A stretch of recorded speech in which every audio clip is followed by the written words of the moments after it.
Ma'am साहब, तुम्हारे घर में काम मिल जाएगा? काम काम तो मिल जाएगा।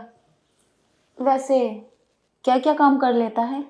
जो तुम बोलोगी वही करूंगा। अच्छा, चल ठीक है, इधर आ। ठीक है। हाँ मेम साहब, बताओ क्या क्या काम करना है। क्या क्या काम करता है? मैं तो घर का सारा काम कर लेता हूँ, जैसे कि कपड़े धोना और बर्तन धोना। और मैं किचन का भी अच्छे से काम जानता हूँ। जो भी तुम खाना बोलोगी मैं बना दूंगा। अच्छा, और?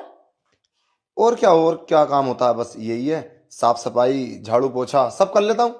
अच्छा, वो सब तो ठीक है, लेकिन मैं कभी कभी बहुत ज्यादा थक जाती हूँ। मेरी ना एक बहुत गंदी आदत है। मैं कभी कभी नौकरों से टांगे भी दबाती हूँ। क्या वो सब तू करेगा? अरे मेम साहब, कैसी बात कर रही हैं? टांगा दबाती हूँ? ये काम नौकरों का थोड़ी ना है। ये तो आप पार्लर में चली जाओ, वहां पे हो जाएगा। और वरना आप अपने पति से दबाओ ना। अब मैं ये सब करूंगा तो समझ रही हो ना मैम साहब, मैं एक जवान लड़का हूँ। वो सब मुझे शोभा नहीं देगा। और आप मालकिन हो, इतनी हसीन हो। बात तो तेरी ठीक है, लेकिन क्या करूं? मैं अपनी आदत से मजबूर हूँ। रही पति की बात, वो तो यहाँ रहते ही नहीं है।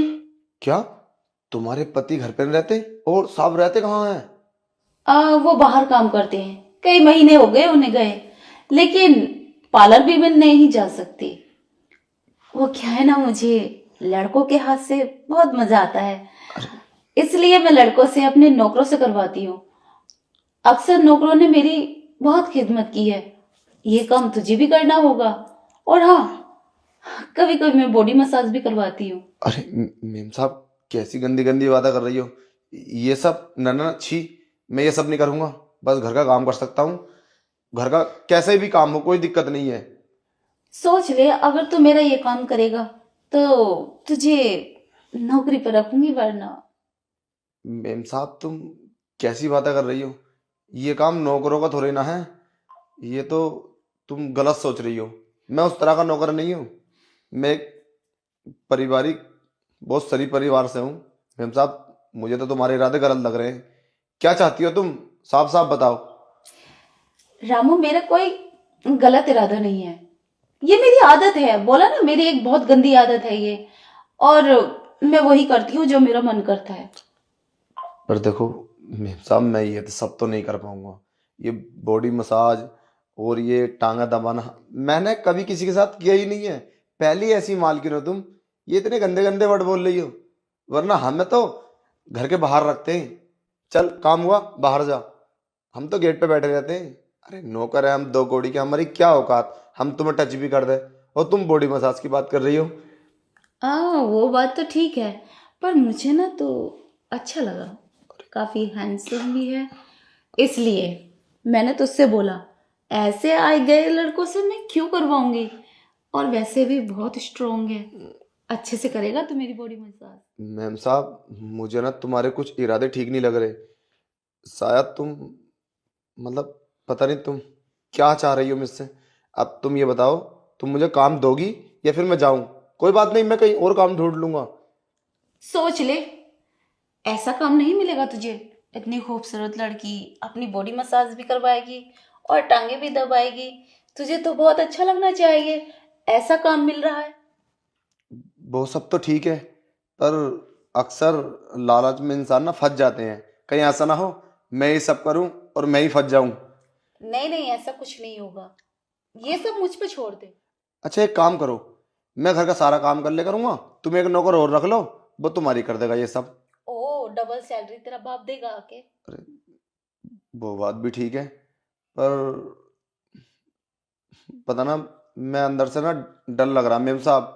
ये सब गलती होगा। अरे, अगर किसी दिन देख तुम्हारे पति ने देख लिया तो फिर क्या होगा? फिर तो वो मुझे धक्के मार के बाहर निकाल देंगे और हो सकता है मुझे जेल भिजवा दें। तो मेरा तो परिवार में कोई है नहीं कमाने वाला, सिर्फ मैं अकेला हूँ। सारे घर की जिम्मेदारी मेरे ऊपर है। अगर मैं पैसे नहीं दूंगा ना तो पूरा परिवार मेरा भूखा मर जाएगा। मेरे पति कैसे देखेंगे? वो तो बाहर रहते हैं ना। और तू घबरा मत, ये सब मेरे हाथ में है। और हाँ, वैसे तुझे सैलरी कितनी मिलती है? सैलरी तो वही, कहीं 7,000, कहीं 6,000, कहीं 5,000। अब तुम तो बताओ कितनी सैलरी दोगी? मैं तुझे 10,000 दूंगी। 10,000? मजाक कर रही हो ना? मैं मजाक नहीं कर रही। अरे 10,000 तो कंप्यूटर चलाने वाले को मिलते हैं, हम कहाँ अनपढ़ गवार, हमें 10,000 कैसे दे सकती है तुम?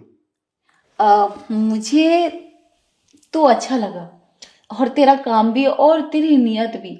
मुझे पता है तू बहुत ईमानदारी से काम करेगा, और ये बात तो किसी से बताएगा भी नहीं, इसलिए मैंने तेरी सैलरी 10,000 कर दी है। और बहुत गरीब है ना तू, इसलिए अब तो तुझे कोई फिक्र नहीं होगी किसी बात की भी। पर फिक्र तो नहीं है, पर मैम साहब मैंने ना अक्सर ये सुना है कि लालच की नाव डूब जाती है।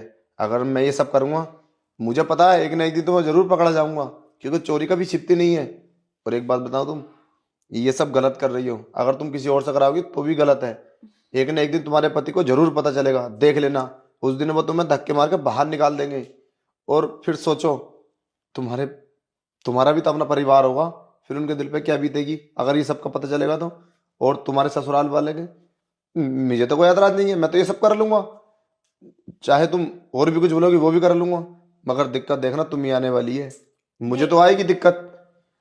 देख, मुझे मत समझा, मुझे सब पता है मुझे क्या करना चाहिए और क्या नहीं। तो बस ये बता, तुझे ये सब करना है या नहीं? हाँ ठीक है मैम साहब, मैं कर लूंगा। अब मैं घर का काम कर लूँ? ठीक है, घर का काम करना और फिर मेरे बारे में सोचना। Okay. Is said to be whole in every step he takes till center. His eyes like oceans deep and true, reflecting the sky in a shade of blue. He walks with grace, his sight to behold. In every step he takes till center. His eyes like oceans, deep and true, reflecting the sky in a shade of blue, shade of blue, in a shade of blue. He's a beautiful boy with a heart of gold. In his presence stories untold. With a smile that brightens the darkest night, he's a beacon of hope in the fading light, fading light, fading light, fading light. He walks with grace, is said to behold. In every step he takes till center. His eyes like oceans deep and true,